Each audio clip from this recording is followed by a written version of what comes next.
Du ministère des Infrastructures, plus de 700 milliards de francs CFA répartis autour de 5 axes pour faire avancer les chantiers du pays. Et le ministre Déthié Fall prévient, les retards, c'est fini. Ibrahim Andong et Ronela Fonseca. Plus de 108 députés ont pris la parole, un record qui illustre à lui seul l'importance stratégique accordée au ministère des Infrastructures.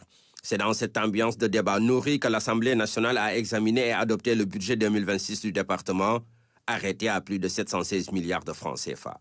Un budget à la hauteur des chantiers engagés et de ceux à venir.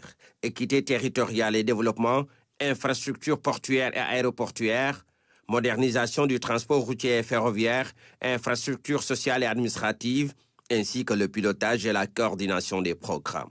5 priorités que le ministre Déthié Fall a défendues devant les parlementaires, rappelant que ces investissements doivent soutenir la croissance, désenclaver les régions et améliorer durablement les conditions de vie des populations. Il a également proposé l'élaboration d'une carte nationale des infrastructures, un outil destiné à offrir une vision claire et planifier des projets à réaliser sur une période donnée.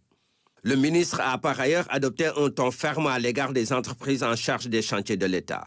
Retard, malfaçon ou non-respect des normes ne seront plus tolérés. Des sanctions allant de la résiliation des contrats aux pénalités, voire à l'exclusion des marchés publics, sont désormais envisagées.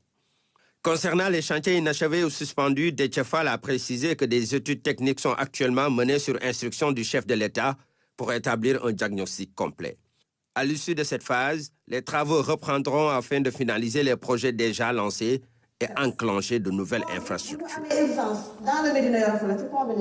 Après plusieurs heures d'échanges, parfois vifs mais constructifs, les députés ont salué les efforts entrepris tout en appelant à davantage de transparence et à un suivi rigoureux de l'exécution des projets. Le budget 2026 a finalement été adopté, ouvrant la voie à une année décisive pour les grands travaux.